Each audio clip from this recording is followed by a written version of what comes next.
Good morning, all my dear everyone. Today I will teach remain part of chapter 6 Physical and Chemical Change class 7th. बच्चों, आज हम main 2 topics के बारे में पढ़ेंगे।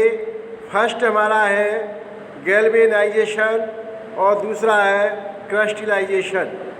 Galvanisation को हम समझेंगे, थोड़ा ध्यान देंगे।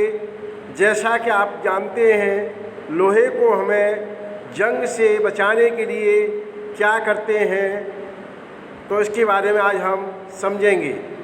और जो कॉपर सल्फेट के हमें प्योर क्रिस्टल्स मिलते हैं, वो किस प्रकार हमें प्राप्त होते हैं, इसके बारे में भी आज हम ध्यान देंगे और समझेंगे। तो you are ready? Listen carefully. I will teach galvanisation. This process of depositing layer of zinc on iron is called galvanisation. जैसा कि हम जानते हैं, यदि आयरन की छड़ या आयरन का जो हम मटेरियल यूज करते हैं, उस पर जिंक की अगर हम लेपन कर दें या लेयर लगा दें या पॉलिश कर दें, तो हम आयरन को डस्ट से बचा सकते हैं। इस प्रोसेस को हम गैल्वेनाइजेशन कहते हैं।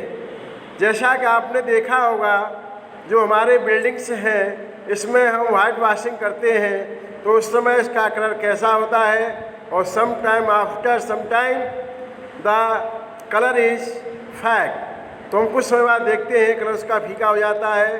तो इसे बचाने के लिए भी हम जिंक का कोई भी केमिकल यूज कर सकते हैं। इसी प्रकार हम आज क्रिस्टल्स के बारे में समझेंगे। What is crystallisation? तो क्रिस्टलाइजेशन क्या है? तो large crystals of pure substance can be formed from their solution. तो this process is called crystallization. जैसा कि हम जानते हैं, कॉपर सल्फेट के जो क्रिस्टल्स होते हैं, इनका कलर ग्रीन होता है, और इसको हमें शुद्ध क्रिस्टल्स कैसे प्राप्त करते हैं, तो हमने समझा। जैसे कि आपको बताया गया है, लार्ज क्रिस्टल्स जो हमें मिलते हैं प्योर सब्सटेंस के रूप में, और किसमें can be formed from their solution.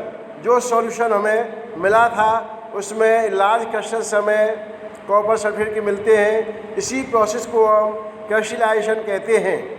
तो आज हम क्रिस्टलाइजेशन प्रोसेस को समझेंगे, किस प्रकार से इस प्रोसेस को अप्लाई किया गया है। थोड़ा ध्यान देंगे सभी। Take a cup full of water in a beaker. हमने क्या किया, एक बीकर लिया और उसको हमने वाटर से फिल्ड कर लिया। And a few drop of dilute sulphuric acid, हमने क्या किया, उसमें कुछ बूंदें डाइल्यूट सल्फ्यूरिक एसिड की उसमें मिलाई। हीट एंड वाटर, और हमने पानी को थोड़ा गर्म किया। तो व्हेन it start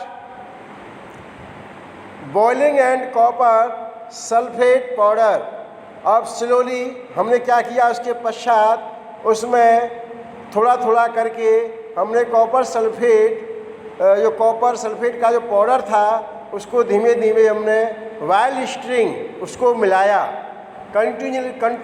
कंटिन्यूसली लगातार मिलाते रहे। तो continue adding copper sulphate powder till no more powder can be dissolve. जैसे मिलाते रहेंगे तो कुछ समय पश्चात हम देखेंगे उसमें जो पाउडर था कॉपर सल्फेट का, वो घुलना बंद हो जाएगा। फिर हम क्या करेंगे, इसको filter the solution, allow it the cool. उसको हम क्या करेंगे, एक ठंडे स्थान पर रख देंगे और कुछ समय हम वेट करेंगे। Do not disturb the solution, हम सॉल्यूशन को किसी प्रकार से डिस्टर्ब नहीं करेंगे। व्हेन इट इज़ कूलिंग तो look at the solution after some time, can you see the crystals of copper sulphate, if not तो wait for some more time. जैसा कि मैंने आपको बताया है कि आप इसको कूल स्थान पर रखेंगे और उसको बिना डिस्टर्ब किए रखे रहने देंगे तो हम कुछ समय पश्चात देखेंगे उसमें कॉपर सल्फेट के प्योर सब्सटेंस समय क्रिस्टल समय दिखाई देंगे।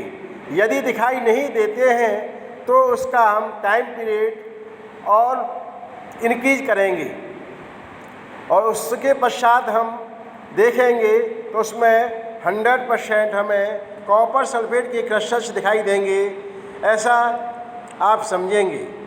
और कोई प्रॉब्लम हो तो आप मुझे पूछ सकते हैं। Thank you my dear all students. जी क्या हुआ लोग क्या